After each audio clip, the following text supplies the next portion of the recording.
let's start with the portions for today. Um, Today we will start. We finished with some of the banking sector reforms and all. So we will start with the other reforms in today's day. I'm just trying to put it in full screen mode, but somehow it is not showing over here. So I don't know what is wrong. Okay. Good evening, all of you. In today's class, we'll start with the reforms in the insurance sector. Now, in the insurance sector, you'll see that we have something called as accidental death and disability coverage of rupees 2 lakhs. So, what they did was, even in the insurance sector, they started with very good programs where they said that, we will try to increase the coverage and we will try to give more people better facilities where insurance is concerned. So that was the main aim when we talked about reforms in the industrial sector. Then aged according to age, the amount of insurance which was given to different people was different. Premium of rupees 12 annually deducted via auto debit. So if you had a link for any of your banks, automatically the amount would be deducted. Okay, so that is how the basic plan. I think every insurance policy generally works like that. uh, at this point of time when this started, this was something new, so that's why we are mentioning these kind of things. Similarly, they had another bima yojana where a premium of 330 rupees was auto debited. These are not spending much time because I will talk about balance of payments and technological environment. And there are two theories which we would like to cover up. So many of these things are what I will be spending more time on. So you have something called as Atal Pension Yojana. So here we say it is, see, some of the schemes become important because what we are doing for average or middle class or educated class is much more easier. But when we talk about the unorganized sector, so these people need a lot of help. And as I told you, I worked on the rural area in India in my PhD. I found that majority of the people, and it was a big surprise, we were thinking they don't want insurance and they are not so interested in paying money for it. But when I asked them that, okay, if the government is not willing to pay and you have to pay from your pocket, are you interested in any of the pension schemes or insurance scheme? Most of them said yes, because at the end of the day they all want something where they are going to benefit. So that is something which was a big surprise to me also, because I felt that many of them would not like to let me try to increase this so that you all can see better maybe. So many of them were like, it's okay if the government is not willing to pay us and give us this advantage, we are willing to do it on our own. So that was the attitude of the people, which was a very big surprise, where we normally think that, oh, the poor people are not interested and they will not want to give them the funding for insurance or other things. So we find that if we actually reach out to them and tell them that it's a small amount of 100, 250, maybe 500 rupees a month, many of them actually will want to save that up and put that into different insurance schemes. But the main problem arises that they do not know about it much. The knowledge factor is less, because people don't go and tell them that, okay, this is the scheme, these are the areas where you can actually invest, or these are the schemes which will help you or give you this kind of benefit. So for us as educated people also, you want insurance, it is so difficult to actually determine what will come under which policy. And you'll find that so many of us, if it's a health insurance, when we actually need that insurance, you find that the insurance company will come with, oh, this is not covered, that is not covered, this doesn't fall under, for us who are educated and well versed with all these sectors, still for us it's a big problem to actually determine what is required. So when we talk about the farmers, the unorganized sector, the daily wage earners, for them these policies become extremely difficult to even understand. So that is a big factor when we are talking about any of those kind of things. So Ayushman Bharat was a health and wellness center or health and wellness scheme where we talked about somehow trying to give the best of health insurance to nearly 10.74 crore families. So you find that the number is not low, it is quite a huge number, and 5 lakhs per family. So if you see in India, considering our population and the numbers which are there, you'll find that it is not an easy job getting anything done, because you'll find that um, whatever you want to do you cannot do for a small group of people. uh, there will be around this or much more than this people who fall in a category. Even if we define the category, you'll find that so many people will be falling in a particular category. So that is a major concern, that how much can we actually provide for people and how much is going to benefit them. Similarly, pre and post hospitalization expenses. So from all pre-existing diseases from day one, I would still say we write this, but ultimately, when it comes to insurance companies, I don't know how many of you actually agree with me. You can put a thumbs up if you agree that it is not so easy to get insurance money. So, how many of you agree with me on this? Yes, yes, Madhavan. Yeah. What about others? Do you agree that it is very simple to get out any kind of insurance money for us? Yes.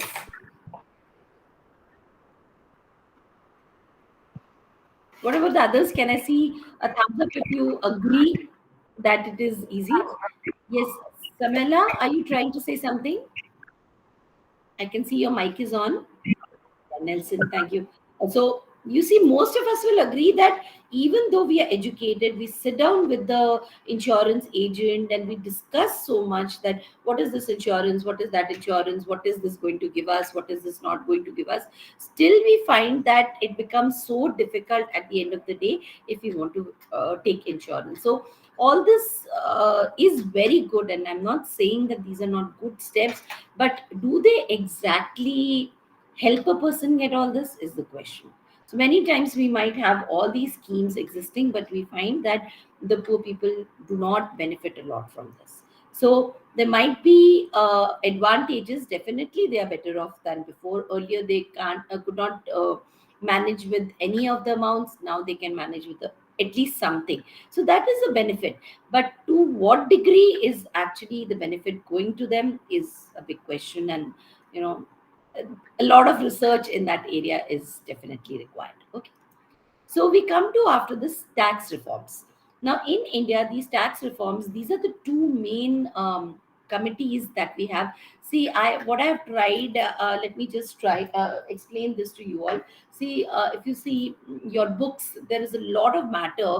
I have tried to summarize them in small points so that at least you get the key areas which are there, because it's not possible to cover everything, but most of them, the most important recommendations which are there of each committee, I have actually summarized for you all. Okay, so please make a note of these. Don't leave everything to online availability of videos. We never know when they are there and not there, so it's always better. Your pen and paper are going to be there, so it is always better to at least make a note of some of the important points which are being taught. Okay. Then we have the first committee, Chalaya committee. Here we say that improving direct and indirect tax system, making taxation broad-based and fair. So narrow taxation systems and very few people actually coming into the band is definitely not good for the economy, not good for the people also. Because people feel that some of us are just being charged too much of income tax, whereas others are just getting away free. Okay, and again, being a salaried class person, and I definitely say that I work quite a lot to earn whatever I earn. I'm not saying I earn a huge amount, but if I see that whatever I'm earning and I fall in this tax slab of 30%. So suppose I say that if I'm earning maybe $1,000, out of that $300 probably will go back to the government, and after that every single thing that I buy I pay a tax. So you are paying both a direct and an indirect tax on things. So ultimately, I think out of those $1,000, you are probably able to get things worth maybe maximum of $300 if you're very lucky. The rest is going back to the government. If you actually assess, you'll find it's not 30% that we are paying. We must be paying if around 30 to 40% is all that we get of our earnings, and the rest is going back to the government because I think it is there in your country also. You cannot see the tax screen. Is it there for everybody? Is everybody facing this problem? Because it's showing on my screen. No, ma'am. None of you can see it? No. Okay. Okay. Wait, I'll just try.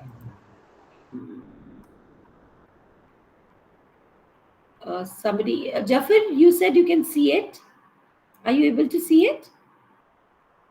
Or should I reshare? I'm able to see it. Hmm? I can see it from my phone, sir. Okay. What about the others who said they can't see? Can you see the slide now? I think this one is okay. Yes. Yes. International. Let's talk about international finance. Okay. System. Yes, ma'am. Okay. So, sorry, where was I? Shifting. Yeah. So, here when we say, if you can't see it, just let me know, then I will share through my phone. Okay. So, I can do that also for you all. If there's a problem, just let me know. Okay. So, if you see that's what many of you must be already working in different areas. Do you agree with this that we do you have a lot of indirect taxes in your country? Are you facing a lot of indirect taxes in your country as such? Do you have a lot of indirect taxes in being put on different goods? What is the kind of tax slab that you have in your country? Yes, we do. An What kind example. of, yeah. Hmm. An example here in Malawi, you pay like the tax that's deducted from your Hmm. salary, and Hmm. then if you are buying goods, Hmm. there is what we call VAT. Hmm. It's applied at all goods you buy, Hmm. and then if you are buying fuel, Hmm. there are levies there and some taxes. If you Yes. are buying electricity or water, Hmm. you also get VAT there. So Hmm. agreeing with you, it's almost Hmm. like 60% of what you earn goes back to the Yes. government. You're just remaining with maybe 40% or 30. Yes. So that's exactly my point. That at the end of the day, somewhere you feel it is very unfair because you're putting in so much of effort, and it is going into works which should help us. But along with that, you'll find many people. Many of the things go to people who are not actually doing anything, uh, like their efforts are very minimal, but all the funds or the money that you are working hard to earn is diverted towards them. So that is also sometimes we feel that it is unfair. So that's why they said let us make it a broad based system where everybody at least is paying some kind of tax, and you don't feel that, oh, only why am I the only person who's ending up paying so much of tax. So that kind of fair-based system they tried to put in. After that, they had uh, it is very difficult. It used to be very difficult to fill in your income tax return. So at the end of the year, maximum people in India did not feel that they want to fill in an income tax form, because it was a very complicated form. It still is, I should say. But if you see now, currently, the kind of form which they have created is much more simplified than before. So slowly they have made it digitalized, they have made it online, that you can fill it from home. You don't have to go and make an extra effort. The time duration also they have kept like that, that without penalty you can pay to the state, with penalty you can possibly pay at a later date. So you get a lot of benefits, because they have made the, at least the income tax returns and filing of returns much easier. And they actually abolished the wealth tax, because they said that, okay, what you have owned, how many times can you keep paying a tax for that? Okay. When you have bought a particular piece of property, bought something, you are paying tax. If you have invested in something, you are paying tax. How much more of that tax should you keep on paying? So that they abolished, and they merged it with something. It's not that they did away with it, but they merged it with another sector to take that amount back. Then this is very important, and this please mark, because this is a very important question also, which is very frequently asked under your paper. So this is the GST, goods and services tax. So GST is a very recent system which is introduced in India in 2017. Before this, we had a number of different kind of taxes which were there at central level, state level. Everybody had their own tax system which was going on. So to bring about the central taxation system, we got the goods and services tax. And if you see, it is destination based consumption tax. So it is not that a good is being produced in one part of your country, it is taxed there. It is an indirect tax, and it will be charged where the person is consuming. So if a good is made in A part of your country, but it is being bought in B part of your country, the tax will come to the B part. It will not go to the A part. So that is what they talked about it. Now, this, I should say, currently is, we say it has a lot of advantages, but being the common public, we sometimes find that the tax system has become more stern on us, or we are paying more amount of tax through this particular system. And the revenue being collected by the government now, it is very difficult for anybody to escape this revenue, because everything gets uploaded. And earlier you could still get some things where tax rebates were there and other things, but now it has become very, very difficult, because you cannot escape the income tax and the direct taxes, but you just cannot escape the indirect taxes also. Like, many times, I think every country has that they will say, if we sell something without a bill, we will not charge you tax. So those kind of systems were earlier there, but now generally everything that you buy, there is a tax. So you and it's a centralized tax. The slabs are fixed. It is at different slabs. Like there are many goods where you might be paying 18% tax. There's some essential goods where you might just be paying 2% tax. So like that, the taxation slabs for everything will keep on changing. Okay, so this is a very, very important question. Please definitely keep this in mind. Now we come to the Indian financial system, and I think many of you would be aware of it, but I will quickly run through the international finance system that we talk about. Till now, we were talking about the Indian reforms, but now when we are talking about the business environment, we are going into the external environment more. So if you see how the course actually spanned was, first we talked about the environment which is within the firm. Then we talked about the environment just outside the firm, that is the state or the country in which we are. And then we are talking about the macro environment, where we are talking about the international environment in which the firm has to work. So in this, you'll find that we will also talk about the different two main areas, that is the World Bank and IMF. And I know this is very theoretical. Most of you must be knowing a lot about it. So as I said, I'll not spend very much time here. I'll just highlight some of the key points, and then we'll go on to the next part of the course. So if you see, the IMF is a 90-member organization, and generally it is organized to bring about cooperation in the money matters and bring about healthier trade, bring about better trade relations between different countries, and also, most importantly, provide assistance when a country is finding it difficult to manage its BOP situation. So in India also, like I told you, in 1991, we were facing a BOP crisis and we did not have much funds. That is the time we revolutionized by bringing about the 1991 policy, and we had to take help from all these organizations. So they also said that no, you need to open your borders now, you need to bring about globalization, you need to start with privatization of many sectors. So these were suggestions which in-house and from these agencies which were taken, and according to that, and we know how well it works. So they play an important role in how different countries function and grow in their trade. Okay. Then we have the challenges. So main challenges is the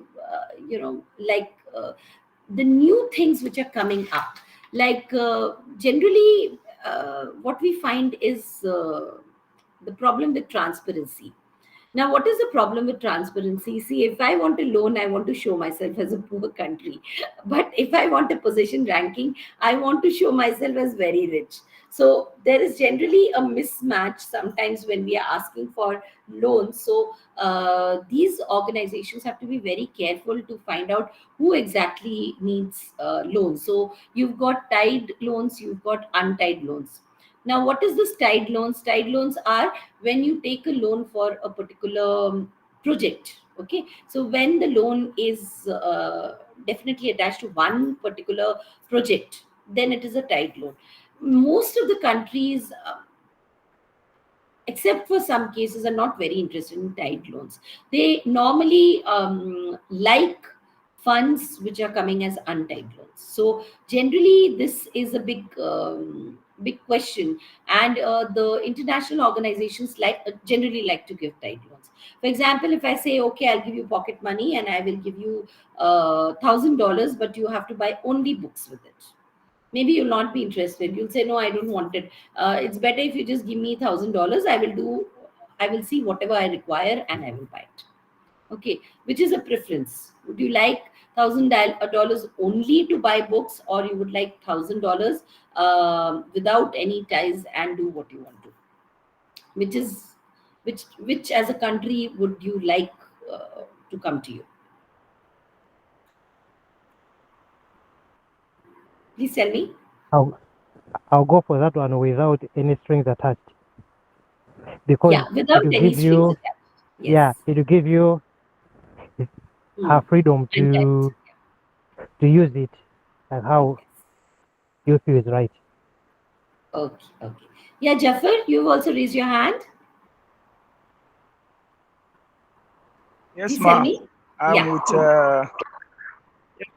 Yes, ma'am. I'm with him that I will go for country where there is full freedom to utilize the fund given to me instead of going for that one with restriction. Yes. So that's exactly, I wish you were in class. I would have, we have certain games which we play, and, you can easily make out how the funds go. So I'll just let you know about this because it's an online class, so it's difficult to do that. So what happens is, I've played this game in many classes of mine where I've taught international trade. So what happens is, suppose I divide the class into two groups where I have one poor country, one developing country, and probably a developed country, basically developing and developed country. And then you have three organizations. And one country comes up with a proposal of untied trade, and another country comes up with a proposal of tied trade. And it is an underdeveloped country which is looking to develop itself. you'll be very surprised that whenever we have had these discussions from every single class, see, we are not talking about these agencies, but even as a game, if you're playing in a class, you will find mostly they will not want to give untied trade. They want tied, you know, tied loans, because they feel that at least we know what our funds are going for.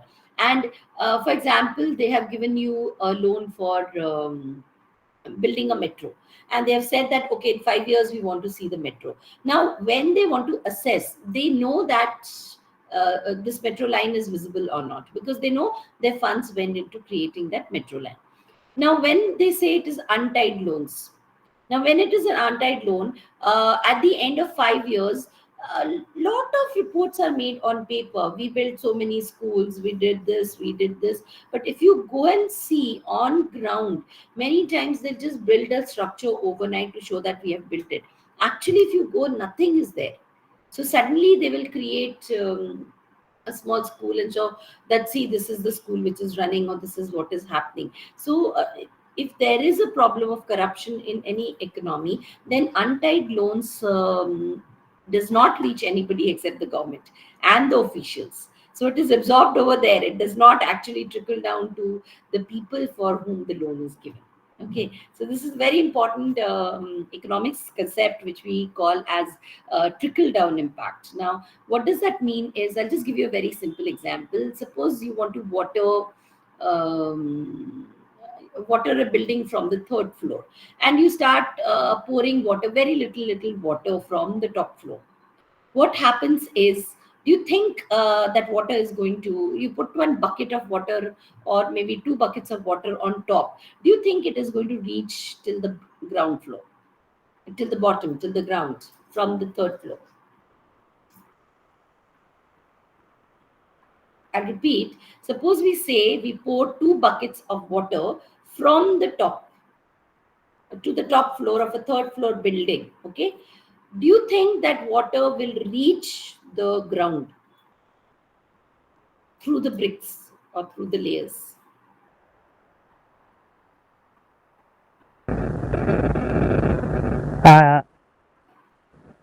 It might not. It might. Okay, that's the correct answer. There is Shubho. Yeah. But yes, anybody else, all the others who are there, can you also say? So basically, see, it's a very simple concept. Now, suppose, yes, Ma'am, Smriti here.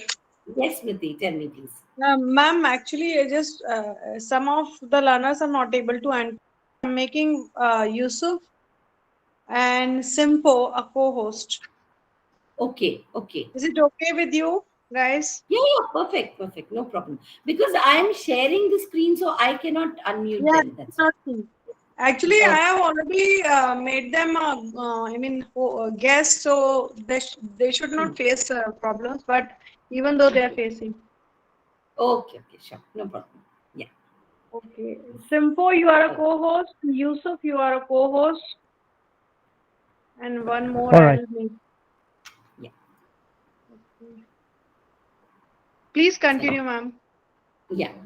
So basically, what I wanted to make you understand is, whenever we talk about these kind of things, see, reading up the matter is very easy, but understanding what it implies is something which we need to think of. So as I said, that if you put water only on the top, it is not going to come down to the bottom layers. Now, where are we looking into providing help? We want to provide help at the level. So we want to reach to the poorest of the poor. Now, if it is just getting absorbed, that money, if it is a tied loan, then it will reach, okay, it is for this particular village and it is for the development of this village. So you have to create housing, you have to create a hospital, you have to create a school, you have to do this. Now, for this particular village, the loan has come. Now, here, the watering is not at the top of the third floor building, it is down. So for the first floor, you have a pipe and you're watering on that particular wall. Naturally, the watering will be there. So when we have tied loans, we can reach that group. So when the assessment is done, those people come and see, okay, this was the village for which we gave funds. What is the result? Now, when it is an untied loan, the water is going on top. It is not reaching to the poor people who are at the grassroots level. I hope that example was clear to you all. I hope you could understand, because that is a very important concept in economics when we talk about trickle down impact. How much actually reaches down to the grassroots level or to the people who are there. Yes? Somebody said something?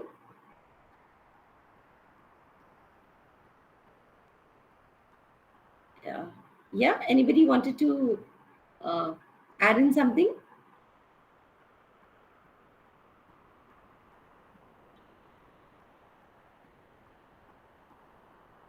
Are you convinced with the statement which I said? See, as a person, I would like untied road, because I would not like to be tied to the funds. Why? Because then I will have to only do that much. Okay, but in a country, if there is corruption, if there is mismanagement, which kind of loan do you think will be a better loan? The tied one will be better.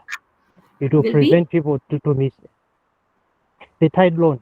It will be better. It will prevent the government or the officials to misuse the money or to divert them to other things instead of the purpose that the money or Yes. the loan See, Shiko, was given just for. now, 2 minutes before, I mentioned the effort, the concept of trickle down. You said I would like to have untied loans. So see how the perspective actually changes when you understand the reasoning. So when an agency wants to give, it would like to give you tied loans. But when the country or the government officials or the other people want, they want to take in an untied loan, because then they can do whatever they want with the funds. Do you understand? So that's the basic difference when we are talking about these two areas. So IMF's role is to find out where exactly it is required and how we can bring about these kind of changes. Okay. Next, we have the World Bank. So when we talk about the World Bank, we say that it helps in poverty reduction mainly. Again, very important sector, because it has played a major role in poverty reduction. Now, how to bring about different things, like currently I know a person, one of my students is working there, so I know that they are talking about financial inclusion through digital fluency. So they want everybody to be included in the setup of the World Bank, or in all the different schemes, by providing by digitalization. That is the key area. So in yesterday's class also, I mentioned that digitalization is a concept which is only possible when you have educated people. If there is a app, there is no app in the world where it is good. If somebody develops it, definitely will be good. But can you think of any app where nothing is written and you just need to tap there? Do you know of any such app where there is, if there are means whatever the key page is and so many 10 things the app is going to do, there's nothing written? Can you use any app without being able to read what is written? Are we able to use any app without being able to read what is written? Anybody can think of any app? Let's talk about food apps also. In food apps, you can see the food, but to order it, you'll still have so many steps. Please proceed to payment, give your address, which kind of payment. Don't we have to read all this? Correct? Can I get any reaction from all of you, so that you know you're following me, because I really need to know. Yes. What about the others? There's so many people here. There are 30. odd people. Let me just see a reaction from, yeah. So I hope you understand the concept of what I'm trying to say, that on paper, something looks very nice. It is a very good step. I'm not at all criticizing any of this. Thank you so much. This is very nice when I see so much of reaction coming from everyone. So what I want to say, it seems very nice. Oh, let's do this. This is a wonderful step. Let's go into financial inclusion. Everybody, we will give an app. How will they use the app when they don't know how to read and write? So, a lot of policies might seem very good when they are sitting on top, but when we try to apply them at a grassroots level, at village level, it is not at all an easy business. So, what I'm trying to tell you, see, all these points, all of you are good students, and I know you will all understand, but my key idea was that let me put the other concepts when we talk about implementation or the problems which are involved with this strategy. Like if I say that please go to the government website for details, you can go to the government website for details. I can go to the government website for details, but I will say the maid who comes to my work, the person who comes to my house to work, cannot go to the government website for a poverty plan, because she does not know how to go to the government website. She does not have a laptop. She does not have any kind of Wi-Fi connection. So how do we think that that person will be able to go to the website, read and fill an application form and get that benefit through a particular scheme? What do you think? What do you suggest for this?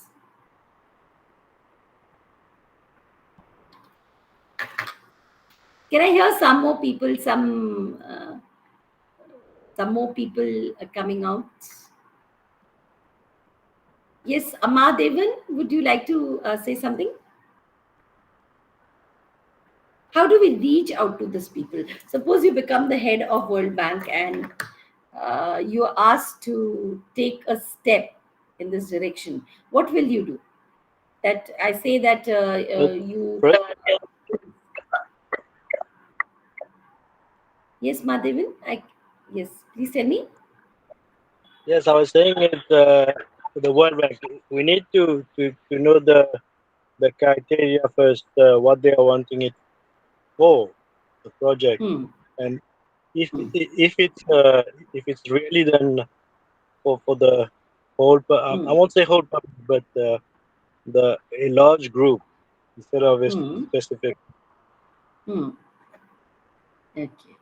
So that's what I wanted to say, that I hope I could put this across, what I was trying to say, that what looks good on paper or in a report, many times when we actually go to implement that in another country, in another setup, we find that there's a huge mismatch. And even if the country is trying, they are not able to do it because of so many actual problems. It's not created problems, it is the problems which are actually on ground problems. So I hope you agree with this. You can always contest it. I'm not forcing my opinion, it's just my perception which I'm trying to put across, because this is what I observe on a regular basis, that this is what happens, that we think of a concept, we think it is a very good concept, but we think of it sitting in our homes, in the comfort of our homes, without realizing that when we want to implement it, who is it going to? If I'm saying poorest of the poor, what does the poorest of the poor have? Does he have the same facilities like me? If he doesn't, then I have to think from his point of view, not from the comfort of my house. That is what I'm trying to say. So within a country also, sometimes the officials who are coming from good family, rich families, or have had a comfortable life, are not able to understand even very small practical problems which are there in the at those levels. So when we say that all this trying to trying to do that at international level definitely is a huge challenge. Okay, we always appreciate the work of World Bank and IMF, and they have really supported so many countries and done a lot of work. But when we want to see the challenges which are faced by them, we can say that these are some of the challenges and these are some of the problems which are there. See, again, if you see World Bank projects in India, poverty elevation. Okay, now education comes first. Okay, education, many times it's very funny. The definition of education or literacy is that if you are able to write your name. But is that education? Writing your own name does not mean you can read and write. So reading and writing is a whole new level. Reading and writing any kind of document, reading through the apps, reading through basic things is a challenge which is faced by many people, and it's not an easy target to get. So once we get into that, we can say, okay, we can have digitalization. If they have adequate amount of money, we can talk about healthcare. Like I said, that we have so many good policies which are there, but awareness is not there. People don't know it is there for them. Okay, I might be sitting at home and I'm frankly telling you, I do not know about all the insurance policies which are there. They might be very good, but if I don't know, how will I go and say that I want this policy? Okay, who's going to come and tell me? And if I belong to a small village and I stay in an area where nothing is available, I will not know where to go and ask also. It's not very easy to find out whom to ask to get the correct information. Okay, so that this is an area that, okay, a lot of work is being done, but also there are a lot of challenges. But at the end of the day, for an underdeveloped country or developing country, both these categories, I would say the tide loans really help you, because then you are responsible. For example, if as I said earlier, that if $1,000 was given to buy books, when you come back, I can ask you, how many books did you buy? Okay, but and if I have an untied loan, I will come and ask you, what did you do? You say, oh, I spent here, and I don't know, I can't give exactly, I don't remember where I spent all the money. So that is the difference. So when we are developing, it is good if loans are given for a particular sector and there is careful evaluation of what the result is. So that really helps a particular country. Okay, so I hope this much portion is clear to everybody. So next we, thank you. So next That's we clear. come to the World Bank institutions. Again, as I said, I'm not spending much time here. I'll just briefly talk about it. See, I feel it is important to give you the perspectives rather than just reading out what you can already read yourself. So that's my aim for any of the classes that I teach. Okay, so I hope that is okay with everyone. So that's what I try. So here, if you see that the IDA that you have, International Development Association, is for poverty elevation. Okay, so there are a lot of organizations which are working for poverty elevation. So even in your SDGs, Sustainable Development Goals, we are looking into zero hunger as a priority goal. Okay, so you'll find that more than all the other goals, around 17 goals that we have, we are focusing on zero hunger as one of the first and foremost goal, that no person should go to bed hungry. So that is a huge challenge, because it's not easy to do. Okay, so this is an immense amount of work which we find many organizations from World Bank actually are looking into. Then you have International Finance Corporation promotes private sector development. So wherever an organization is willing to do welfare activities with them, they would like to help them out, promote them, so that more welfare activities can happen. So they'll give loans, they might give technical assistance, they might develop some kind of programs for them. And generally it is like power, water, transportation. Water and sanitation are two very important areas where, again, a lot of work has to be done. And you'll find that as the population is growing, as global warming is happening, we find that we have a lot of seawater, but we have very little drinking water.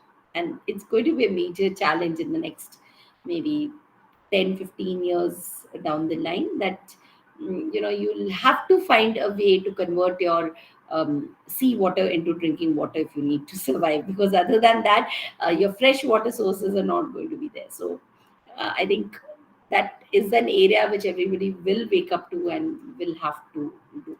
So I don't know whether it's being done, but I feel that is the only way you can manage your drinking water. So that is a big problem, and there's so much of wastage of water because some of the pipelines are leaking. And in India, I'll tell you a very interesting thing. Many times for the poor areas, what they do is, if you don't have underground water pipelines, they come and they will try to break open a small hole somewhere, and from that they will just fill in the water. Now what happens is, the water is flowing continuously. I want a glass of water, I filled it.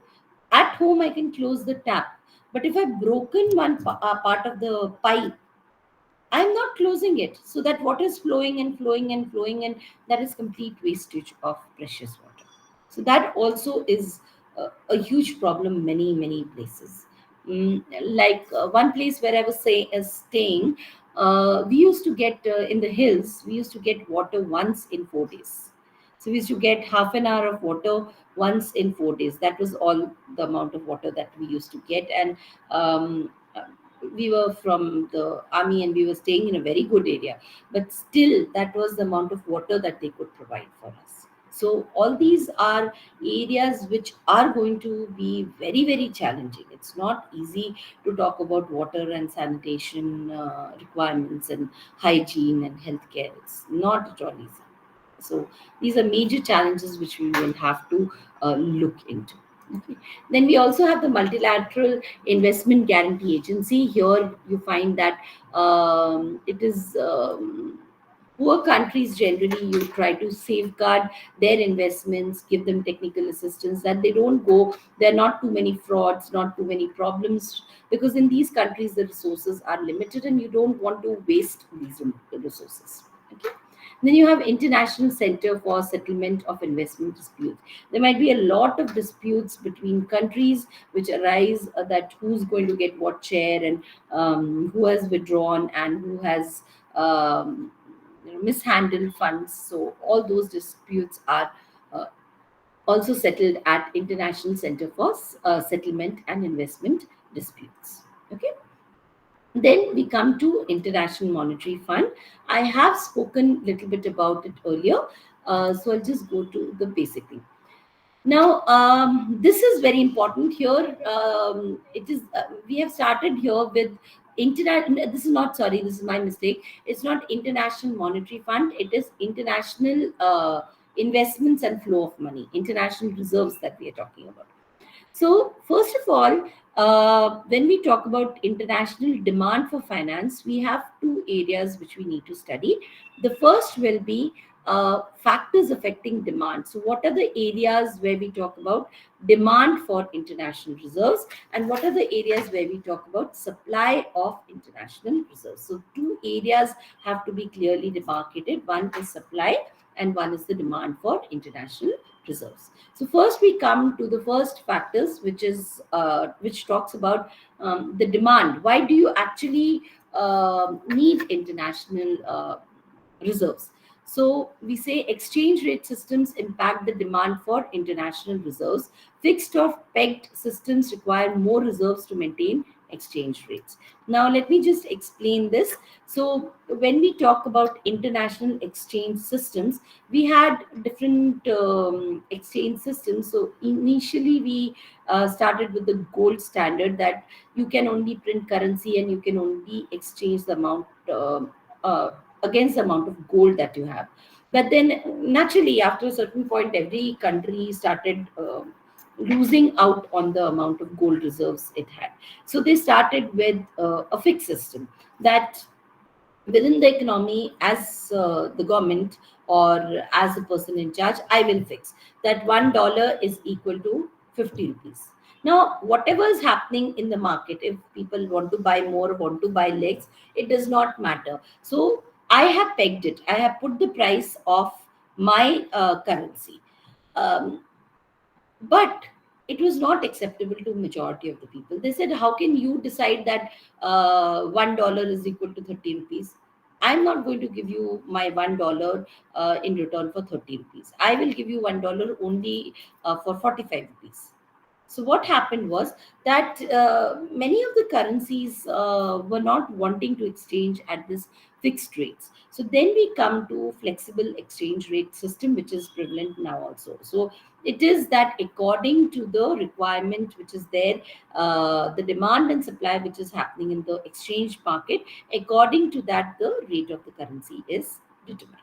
Okay, so that is the system which we are following. So when we talk about fixed or pegged systems, we had to keep a lot of reserves. So more amount of reserves were needed if we talked about the fixed exchange rate systems. Then was if there was too much of intervention by the governments, then exchange rate requirements were more. You needed more reserves and more funds to be kept. If you leave it to the market, then the amount of reserves you need to keep is not that much. But if the government is interfering, if the government is controlling, then the amount of foreign reserves that you need to keep is very, very huge. Just give me 1 second. Just give me 1 second. Let's just stop here.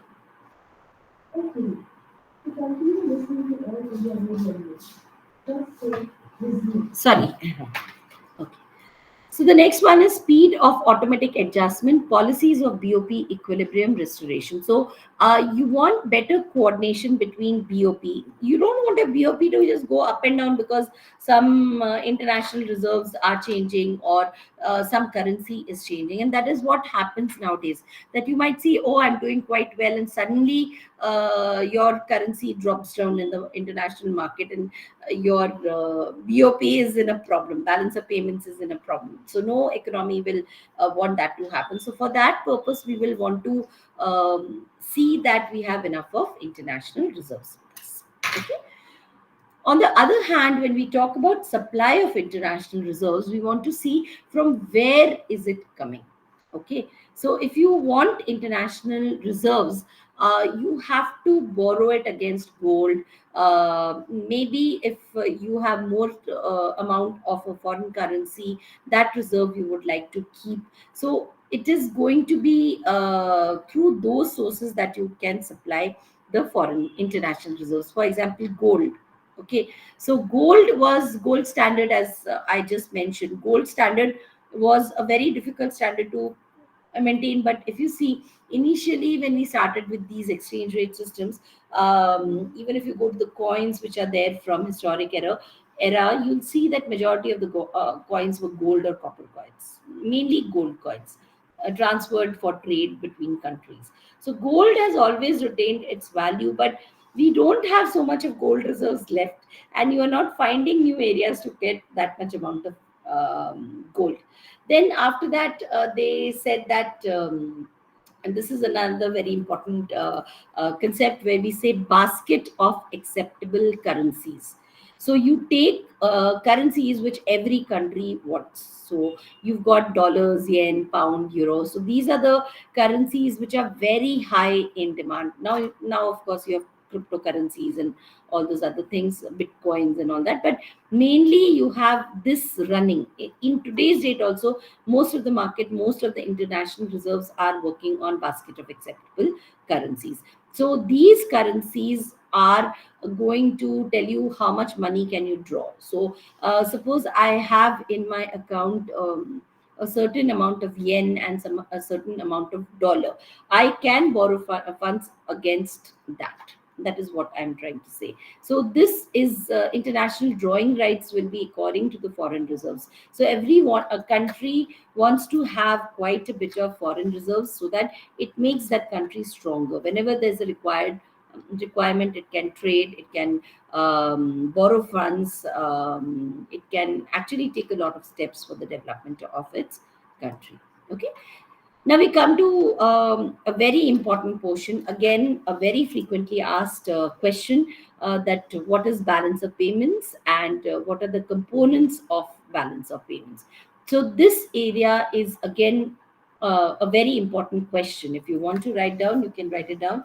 That define balance of payments and discuss the different components of balance of payments. So we'll come to what all is there, which side what will come, and what are the things we are taking as adding to our BOP, and what are the things which are being deducted from the BOP. So the very important first statement is the balance of payment always balances.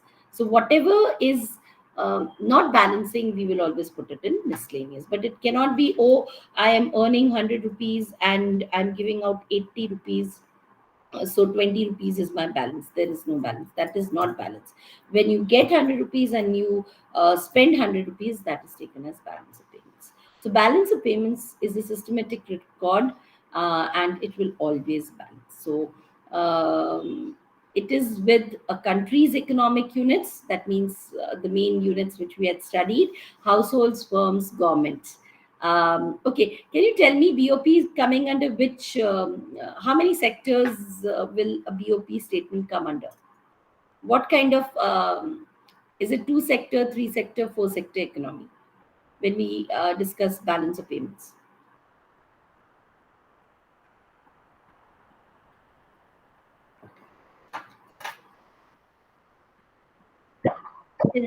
Yes? Yes, Yeah, please tell me. I can, it is a 3 sector economy because it involves household, companies, firms, and government. Okay. The 3 sector economy is given over here. What about the trade that you're doing with others? See, read the statement. If you're saying transactions between countries' economic units, so it is household, firms, and government, and the rest of the world. So we are taking. Okay, I get you, ma. So when we are taking rest of the world, what does it become? Is it 3 or 4 sector economy? It becomes First no, sector. sector. First sector now. I think it's the first sector. So if we, till the time we are within the country and we are dealing with The country, since the household country is firms and involved. yes, yes. So the moment we are talking about only household firm and government, it is 3 sector. But the moment we add this one term here, rest of the world, we come into 4 sector economy. Okay. So the most important thing about it, and it's a very important document, we say that because it tells us about a country's financial and economic status. So how you are doing is easily depicted by the balance of payments that a country has. So I might say that, oh, I'm doing very well and my exports are so good and there's so much promotion and everybody wants to buy my product. But if it is not reflecting through your balance of payment, through the income in the balance of payment, it means that you're not doing so well. So balance of payments is a very, very important and crucial document for any country because it shows the exact condition of that particular country. Okay. Second, it tells you about currency appreciation or depreciation. So, okay, there are 4 terms over here, and if anybody knows, please tell me the meanings of that. You talk about devaluation, appreciation and depreciation, and revaluation. So, what is the difference between devaluation and depreciation of a currency?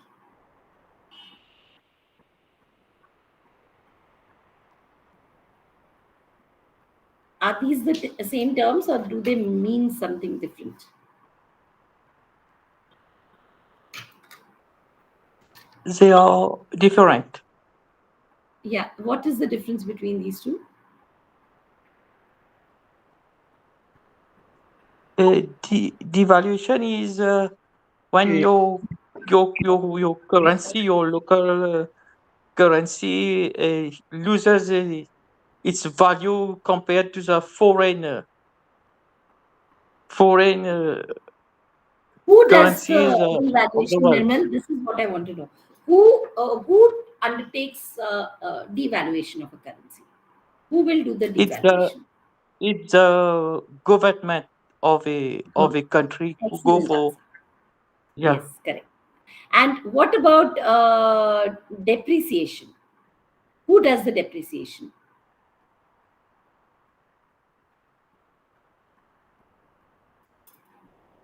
I think it's the same government. Yes, tell me. Depreciation commission. Yes, Jafar, tell me. Who does the depreciation? Depreciation cannot Yes. only Who does the depreciation? depreciation is not necessarily by government. It determines by the nature of the economy. That's the market situations, PEMS, and the current inflation or deflation period. So it's just a networking of many factors that will determine to make something depreciated, unlike the valuation that is solely by government. Very good answer. So thank you, Jafar. So what I want to, Nirmal, thank you. Both of you are very correct. So the basic difference is one is done by the country itself, and the second is done by the demand and supply conditions in the international arena. Like I said, if the government uh, if the government decides that I want to reduce the value of my currency. Now, why, as a government, should I want to reduce the currency value is a very important question. For example, earlier I said that $1 was equal to 50 rupees. Now I say that I want to change it and I want to devalue my currency. So now $1 will be equal to 40 rupees. So I have reduced the value of my currency internationally by 10 rupees. So that is the amount of change that I am looking into. Now, what happens over here? The main reason for putting our currency down, devaluation is a step which generally governments never want to take. It's under very, very rare conditions that you actually devalue your currency. So the reason for this is, suppose you come into a BOP crisis and there are too much of imports, your exports are not growing at all. Now, earlier for $1, I could only buy goods worth 30 rupees. Now, for $1, I can buy goods worth 40 rupees. Naturally, other people are motivated to buy things for me because my goods have become cheaper internationally. So many times it is that we want to promote people to buy things, to buy our things or invest more in our country. That time we will go into devaluation. But as I said that normally we don't want to do devaluation because it is that for our own thing we are not placing value. How does it look? Okay, it doesn't look very nice. So it's a very extreme step which is taken by any government. Whereas depreciation happens like internationally, in the exchange rate arena. Today I find that the demand for rupees is not there. Okay, and the demand for rupees is constantly going down. So this is according to the market demand and supply. So depreciation and appreciation happen due to the market demand and supply of the currency. So in this, as a government, I don't have much role to play. But devaluation is a proper step, about step which is taken by a particular government. Is that clear? Is that clear to everyone? Is it clear to everyone, the concept? Is the difference clear? Yeah. So whenever we talk about devaluation, it is a policy measure which is undertaken by the government. And whenever we talk about appreciation or depreciation, it is market demand and supply which is creating the value of your currency. Okay, so that is where we talk about the currency's appreciation or depreciation in the market. Then we have guides government decisions on fiscal and trade policy. So BOP tells you that what are the new policies or what are the new steps that you should be taking so that you can bring about better development in the economy. So it tells you about the economic dealings of other countries also, because if we see the balance of payment, we know what kind of trade is happening, what is this particular country selling, what is this particular country buying more of. So you come to know what kind of services are being bought, what kind of goods are being bought. So it gives you a very clear picture of the requirements which are there. Okay. Then we come to the components. Now, under the components, we have two sectors. We have the current account and we have the capital account. So, under current account, this is a very important question. I'm repeating again, please prepare this well, because this is actually a very, very important question. So, when we talk about components of BOP, first we have current account. Okay. So, under current account, yeah, under current account, we have the goods, services, and transfers during the current period. So, all the goods, services, and transfers which are happening during the current period will be taken under current account. I will come little bit in details and show it to you. So, how do we calculate exports minus imports plus net transfers from abroad? And then we also take the trade balance, that is net exports. Net exports is exports minus imports. And we find out whether it is positive or negative. So if there is a deficit, means if it is negative, that means basically you are importing many more things than what you are exporting. And if it is positive, it means that we are exporting much more than what we are importing. And any country, any economy definitely would like to be in surplus. That means it sends more things or sells more things than it imports. So once you reach this positive thing, you reach a surplus here, that means you are coming slowly into the category of developed economies, because there you're so self-sufficient that you are supplying things to the world, but the input that you're taking is maybe of a lower means you're taking in things, but they're not that very highly priced things. You are able to make much more money than the other country who is selling you things. Okay. And then we take net transfers from abroad. These include the gifts, remittances, foreign aid, all the other things that you're getting from different people. Okay. So in this, we'll have the first that I said, trade in services. Now, if you see, this trade in services is also called as balance of trade. Only this particular sector where we talk about exports and imports of goods is taken under balance of trade. So exports is goods which are sold to the foreign countries, imports are goods which is from the foreign countries. Then we have trade in services. This is intangible services which are traded internationally. So you've got tourism sector, software, like for example, the number of tourists who visit our country versus the number of tourists who are going abroad.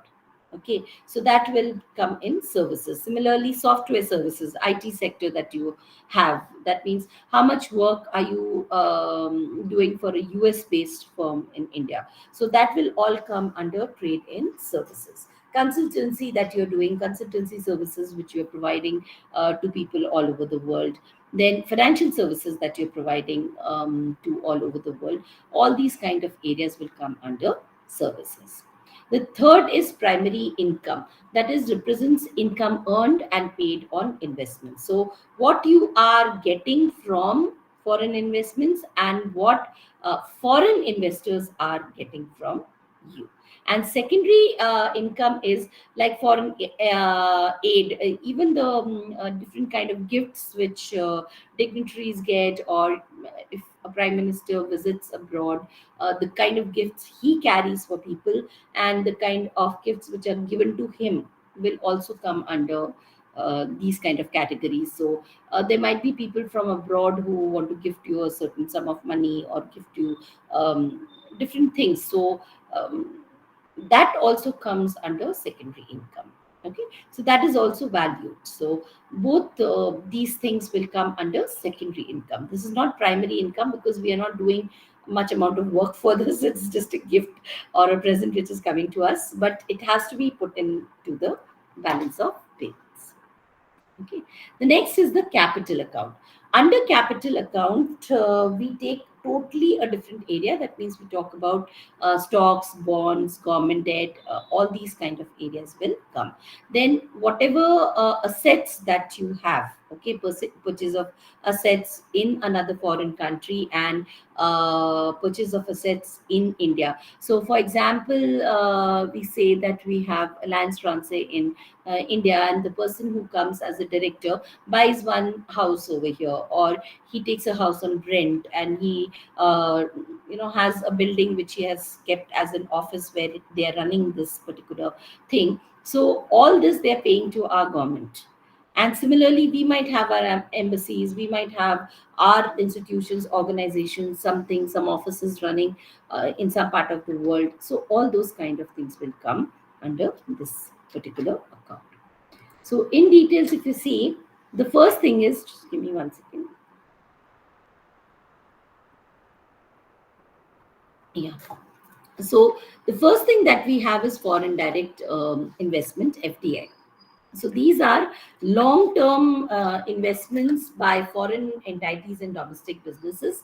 We talk about investments made by foreign companies in the domestic market, and domestic investments made by domestic companies abroad. So whatever we are investing in foreign amount. So generally we look into more investments within our country. So the more amount of investments you can get into your company, the into your country, shows that you become stronger. Because if people start thinking of you that, oh, this country is going to give us good returns, then only people will invest in it. So like for example, a stock or bond that you buy, you will want to buy a bond which is giving you good returns. You will not want to buy something which is not doing well. So that is a very important uh, way to show how the country is doing. Then you have foreign portfolio investments. Now, foreign portfolio investments is investment in stocks and bonds and all. So the difference between direct investment is when you're investing in building an enterprise and industry in India, like with Japan, there was some tie-up we have for uh, many industries which come into India, and they are building in India their industries along with Indian nationals. So a lot of those projects are there everywhere. So those are very good investments actually, because nobody can run away with their equipment. So if they are investing in land, buying land, building something, getting their equipment and starting production in your country, that is the best possible thing you can do, because ultimately it provides a lot of employment opportunities also to the people of the host country. Okay, so this is very, very good kind of investment.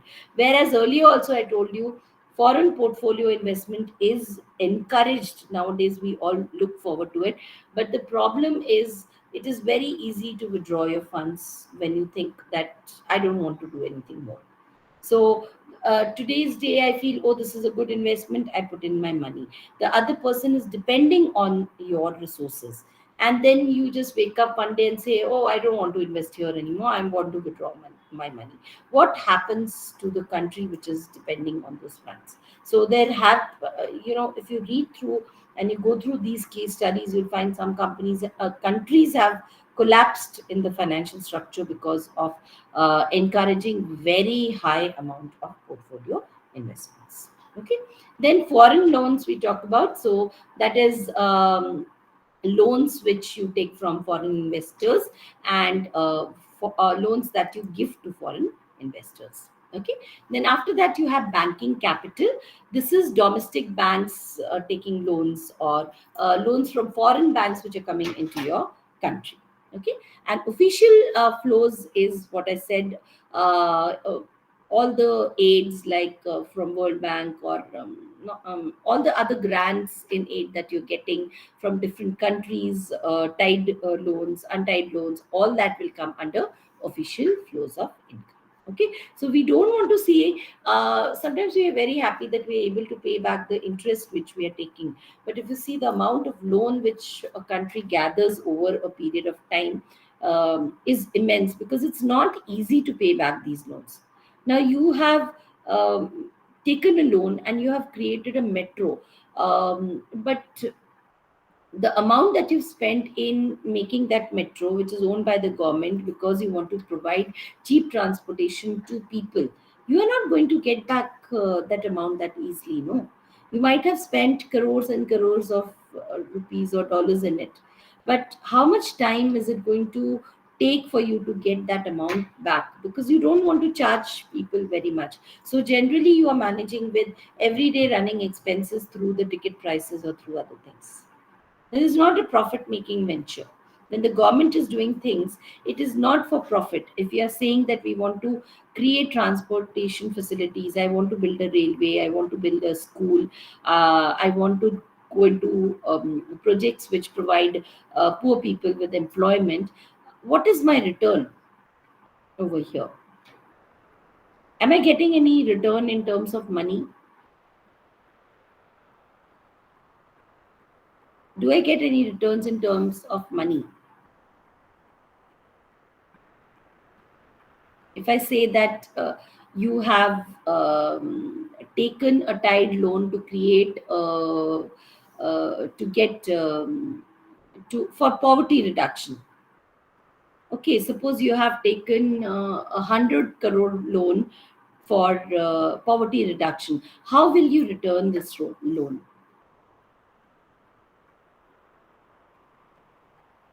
Is anyone?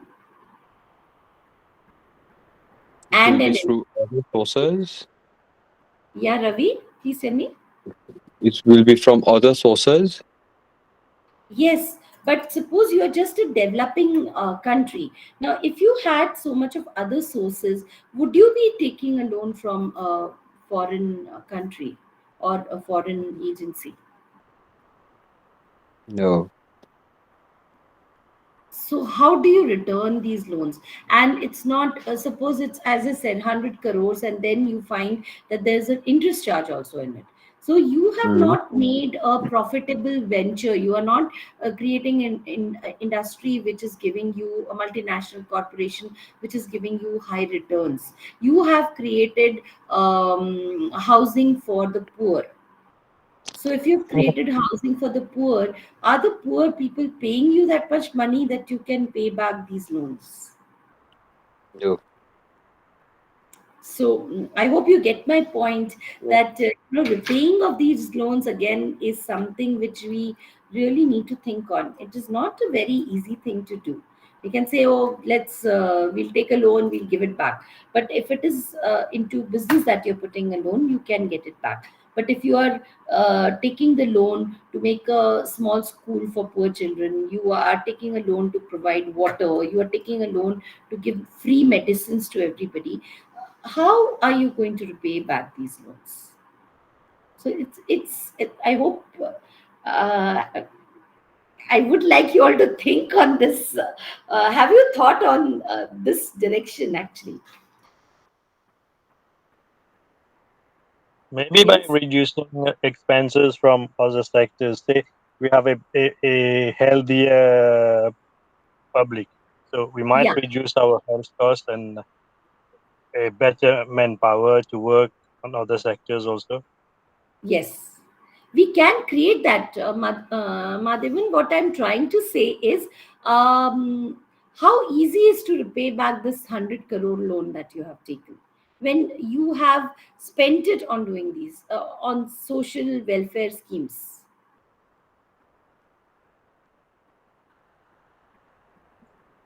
I guess it's not that easy.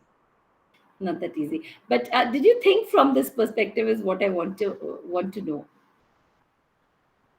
No, not really.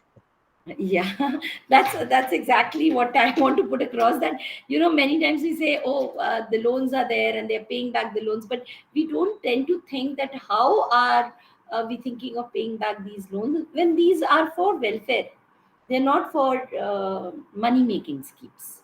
So this is something which adds on to the burden of a country which is already trying to develop. Okay, and as you say, there's a difference. If it is a grant, then there's no problem. If there's an aid, it's not a problem. If it's a loan, it's definitely a problem, because Aid and grant, normally you don't have to give back because that's for a purpose and you just finish it. But loans, if you are taking, you have to give back. And loans with interest, there's nobody, no agency, no government who is giving you a loan which is interest free. So generally, for even if it is for welfare purposes, if you're taking a loan, there will be a small percentage of interest on it. And if you add it up, it is a very heavy burden for countries to do. And you'll find majority of the people say that, majority of the countries actually say, we have always managed to give the interest payments on time. They don't talk about the principal amount. They don't talk about the 100 crores. They will just say that if I was supposed to give 1 crore as interest, I have managed to do that. So the basic loan amount is very difficult for developing countries to actually pay back. Okay, so that's a very important area, which I think it's just a perspective that I wanted to put across so that you all think on it. Okay. So when we come to equilibrium, we will say that balance of payment will balance. So we will take all these things, but what we do is in the end, we add something which is miscellaneous and we try to balance it. So actually it will never balance. It's not possible that your balance of payment balances, but we say that balance of payments always balances because we put in a small area which is called as miscellaneous expenditure, and miscellaneous expenses will put in whichever whatever is left. But when we try to analyze, we will try to analyze on the basis of the components which we have said, that the capital account and the current account, what is happening on that. Okay, so how much of inflows and outflows are happening, how much of goods and services are being traded in the country determines the position of the country in the world, and it tells you how the country is actually doing. So that's the main image that we want to show when we are talking about any economy. Okay, so if you see, this again is a very frequently asked small answer where we say, what is the difference between balance of trade and balance of payment? As I told you, that this is only that you talk about trade in services. So over here, this is only trade in goods that we are talking about. Okay. So only goods that we talk about in balance of trade actually, and it's actually the flow. The only first part of your BOP is considered under BOT, and balance of payment takes everything. That means it will take the capital account. It will also take the current account. Everything into consideration. Yeah, I wanted to read. Yeah, Isaac, I think by providing the services through subsidy could help to pay back the loan with the little money that is generated. Yes. Correct, Isaac. What I want to say is, we know we are all making efforts. Only point which I wanted to put across is many times we tend to believe which is only told to us. It is important for us to see what is actually there. So if we look into it, we find that a person might feel that we are not even bothered in a country how the loans are being given or what is happening.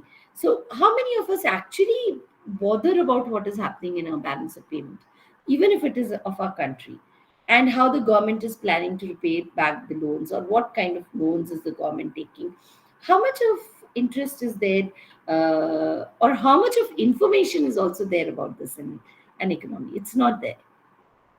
So when at a later date you feel that, oh, why is the government doing this?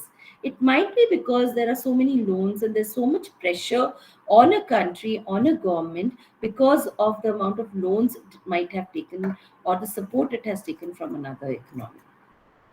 Okay, so many times, and I would say, if you analyze currently the situation of war which is happening in different countries, you'll find that you say that, oh, why isn't this country saying anything, or why isn't that country standing up? It might be because of all these conditions, that if you've taken a loan and you're depending on trade for another country, you do not want to interfere in its way of functioning with a third country. Okay, because you feel that once the war gets over, if I stand against my a country which is helping me out, it will not no longer want to help me out. So it is a very complex situation. You might not agree with the war, and you might not agree with the country's point of view, but you can't openly come and tell it because of the trade conditions which might be there between different countries, or the political connections which are there, or the kind of support that country is giving. So there are a lot of underlying factors which we need to think on whenever we talk about international trade and international environment, actually. Okay. So I hope that was clear. So we come back to this. So when we are talking about balance of trade, we say it's a very narrow concept. When we talk about balance of payment, we say it is a much larger scope. Lot of areas are included. So we have the um, we have capital account, current account, we have the miscellaneous accounts. Everything is included in balance of payments. Balance of trade will not necessarily match, because the goods and services that you're supplying outside and what you're taking from outside, they might not be equal to each other. Many times for a developing country, the imports will be much larger than exports. Maybe for a developed country, exports might be much larger than imports. So generally, the BOT does not generally balance, but balance of payments, as I told you, generally will try to balance itself out by adding the miscellaneous column. I told you before that BOT also actually does not balance, but we balance it by putting a miscellaneous element and putting in the funds in that area. Okay. So these two are very important documents, because they actually tell us how the economy is going to work. Now, next we come to what are the main factors which impact the balance of payments. So the first one is rate of inflation. If the rate of inflation is very high, then your exports become less, because inflation will increase the price of the goods, and they will become expensive in the international market. Then we have national income. Increase in national income may lead to higher imports. If the people are now earning better, they would like to demand more things and buy more things. So they would like to buy from all over the world. If they're getting some good things, some luxury cars from somewhere, and they can afford it, they would like to go and buy it. So those kind of expenditures start when your income starts increasing. The third is import restrictions. So if you've got quotas that you cannot you cannot import more than 5 units of a particular thing, then it restricts your imports. But if we say that no, you can take whatever you want, you'll find that imports will go up very, very much, because people will just be ordering everything, and if they have the money to pay, they will say, okay, I'll buy 20 units, I'll buy 30 units, and they will not bother about how much money is being drained from a country and going to a foreign country. So here they will be little careful if there are quotas on what it is there, because what happens is tariffs are that, okay, something is costing 100 rupees, but you pay 300 rupees for it. But I'm a multi-billionaire, why should I bother about 100 rupees and 300 rupees? So I am not going to be tied down by that.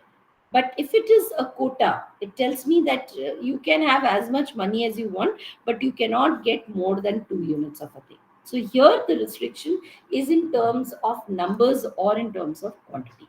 So that applies to everybody, whether the person has a lot of money or does not have money.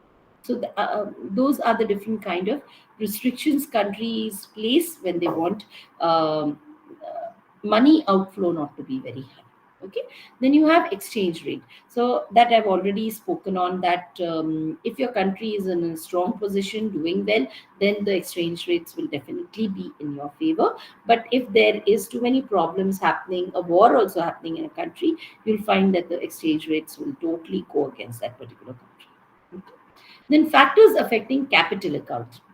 Now, if you have too much of taxes on capital outflow, that if you're investing in foreign currencies, you have to pay a very high amount of tax, then people are not motivated to invest in other countries.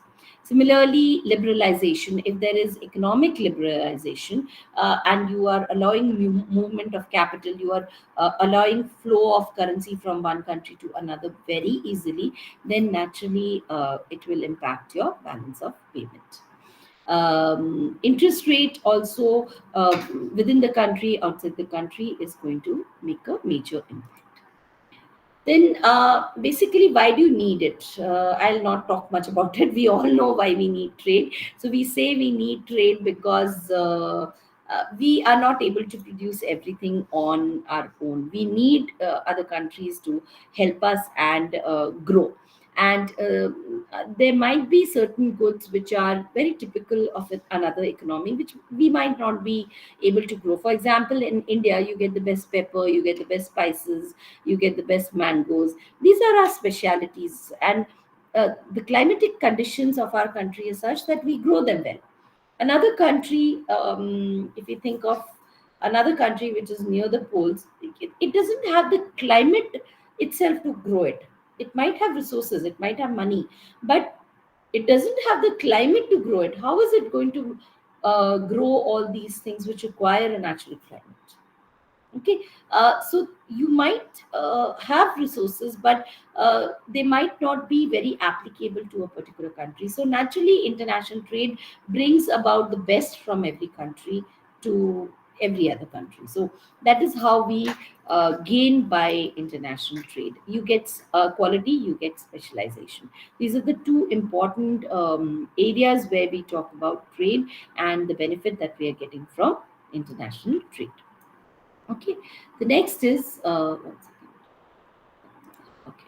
Then we say there are economies of scale. Now, economies of scale generally means the advantages that you have from international trade. So, what are the benefits? You find that the per unit cost of production will keep on reducing if you are producing more and more units. The larger the scale of production, lesser is the per unit production cost. So, that is a huge advantage that you get. Comparative advantage, I will be just coming to. That's why I'm rushing through this, because I want to play one small clip on comparative advantage.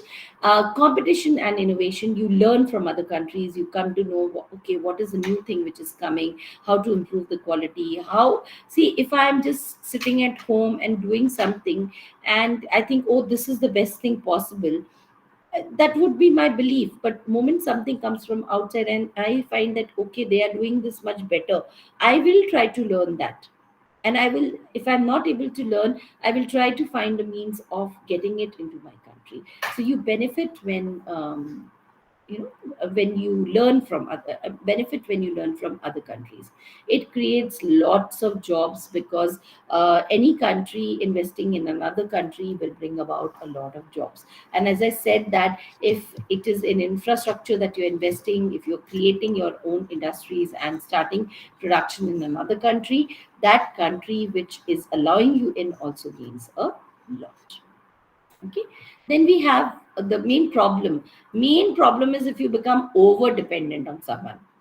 Okay, so that is a huge problem when you start listening to another country and just giving up everything of yours for another country.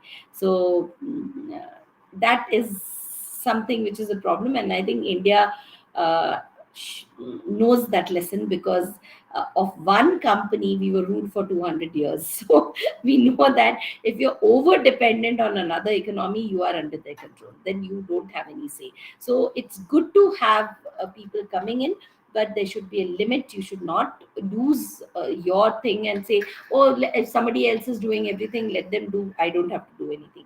There should be a check on what is coming in and how it is managed and what is the result it is giving. So these are very important things. Similarly, security concerns are always there. We have to be careful about the strategic industries, the defense system, the national security system. We cannot let everybody enter into the country. We have to be careful on who we are letting in and who we are letting stay. Okay, so if we are not assessing that, we will be in a problem later. And resource depletion. Many times, if somebody else is coming into your house, that person is not going to value your resources. So he might just randomly use it. okay, and finish it off. And once it's finished, he says, oh, now there's nothing here, I want to go, and he goes. What happens to your house? Your house is left empty. So we have to be careful about how much of resource allocation we should allow a person coming from outside to use. Okay, so these are some very important points about disadvantages. Now I'll just come to this one clip. 1 second, I'll just try to play this clip first. Please let me know if it is visible and audible to you. Okay.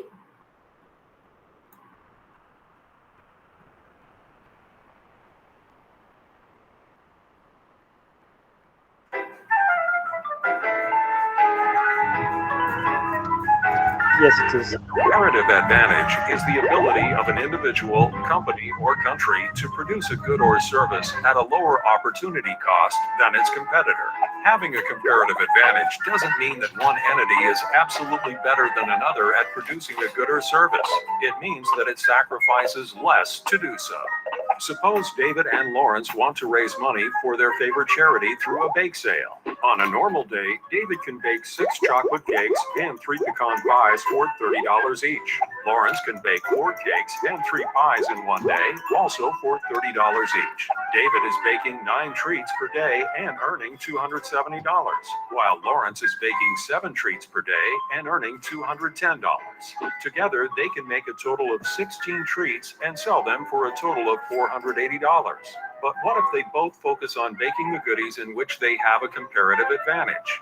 If David moves his resources into baking chocolate cakes only, the opportunity cost of each extra cake per day will be half a pecan pie. The same decision for Lawrence is an opportunity cost of 3/4 of a pie.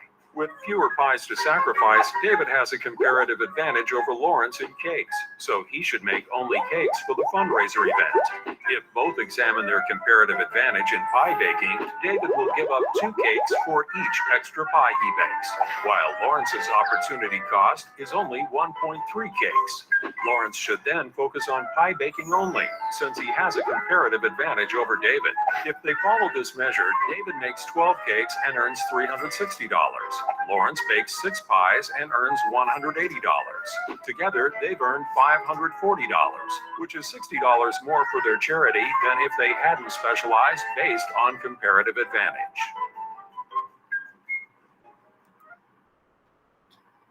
So I hope you could understand something from that clip. Okay. So that's basically the example when you talk about 2 countries. Now, there are 2 concepts which we talk about, and this is the last, nearly the last thing that I'll talk about. Is suppose 2 countries want to trade. Now, it is not necessary. One simple case can be that we say that country A is producing one good cheaper and one good more expensive, and the other country is making one good cheaper and one good more expensive. Here trade is very simple, that country A should make the good which it makes cheaper, country B should make the good which it makes cheaper, and it should exchange. That is the concept of absolute advantage. Okay, but when we come to a more realistic perspective, we talk about this thing which is comparative advantage. So if you see over here, you can see country A, it is making both the things. It is making 10 units of cars, it is making 20 units of computers. Similarly, country B is making 15 units of cars and 25 units of computers. So you'll find that when we talk about opportunity cost of cars in country A, producing 1 car costs country A 2 computers. Similarly, opportunity cost for computers in country A will be producing 1 computer costs country A 0.5 cars. So similarly, we calculate for the cars and we calculate for the computers. So we'll find that it will be advantageous. Let me just show you. So if you talk about specialization, country A specializes in producing computers and country B specializes in producing cars. So the trade will be that country A will export computers to country B and import cars from country B. So that is how you'll find the trade can happen very easily. So it is mutually beneficial to both the countries. So over here you'll see that country A should make computers and country B should make cars. Okay, because the opportunity cost, if you measure both of them, will be more beneficial for country B to produce cars and more beneficial for country A to produce computers. And if they exchange, they are both benefiting by this trade. Okay, so this is a very important theory. This was given by David Ricardo, and it is called as the theory of comparative advantage. I hope that was clear. I just went in very short because I don't have much time left, but I hope you could understand from the clip that I played. Was it clear to everybody? Thank you. So the last thing that we will cover in another 5 minutes is we talk about types of barriers to international trade. So the first thing is tariffs and quotas, which I talked about. That tariffs will be that you impose a certain amount of tax on imports, and quotas will be when you limit the quantity of imports which are coming into an economy.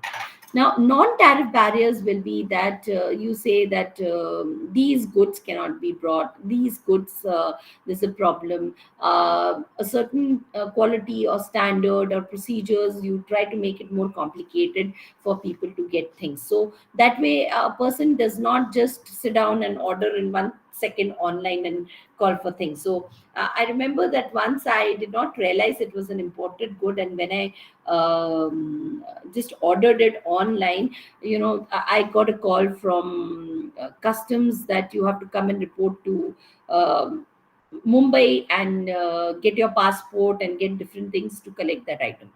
Okay, otherwise it will be sent back. And it was a very small thing. I think it was some Moroccan oil or argan oil or something, a small bottle, just like that I had ordered. I did not even think that, it's a foreign good and it's going to be like that. But what I'm trying to say is there are a lot of procedures, complicated procedures they'll put in so that you say, no, thank you, I don't want it.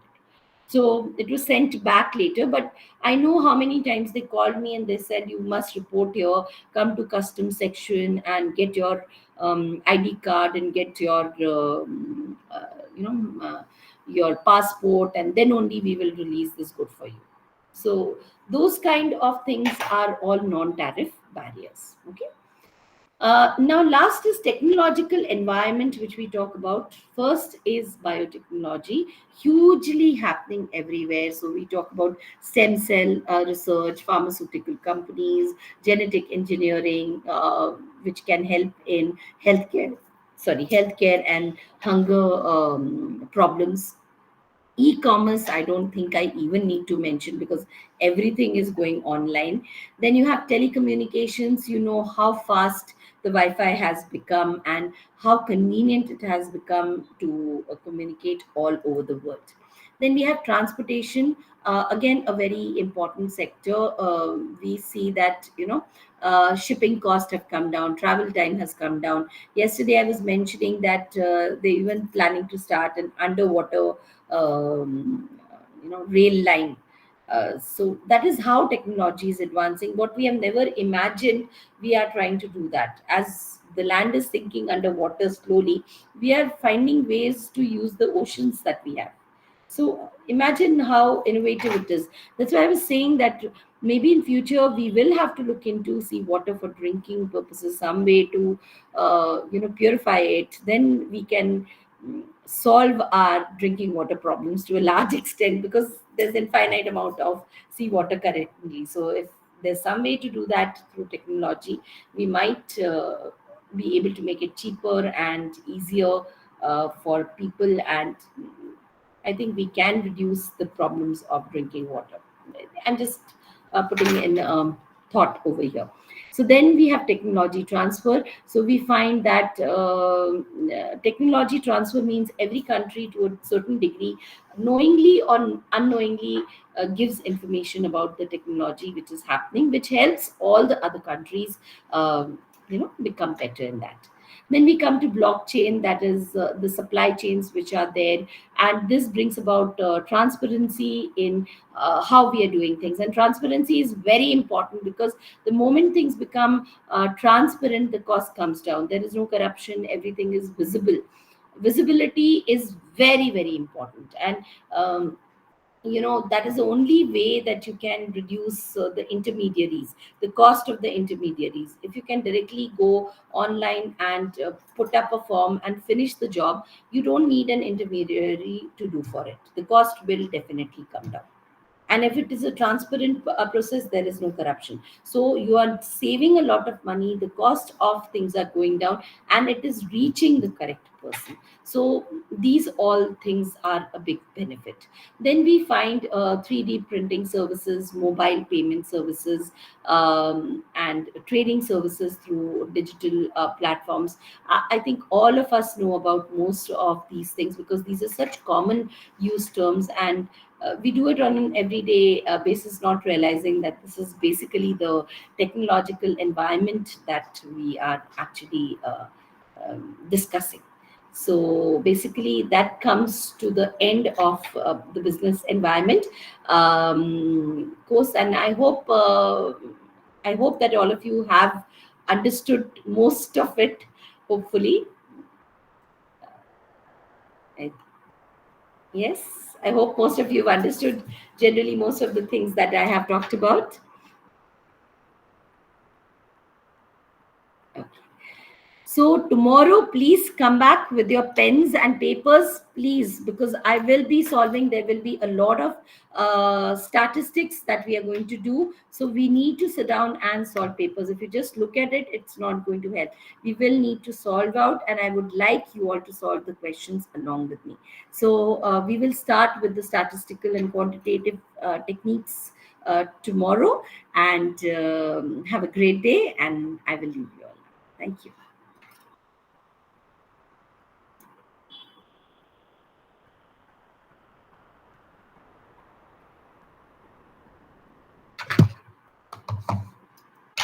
Yes, thank you all.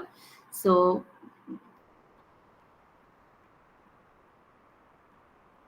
okay, so I'll see you tomorrow exactly on time. I will start at 7 tomorrow, because there's a lot of portions which we need to do over there. Okay, and I know you will enjoy doing it. So please get all your pens and papers, and a calculator also. Okay, please get the calculator also, because you will definitely need to calculate very fast.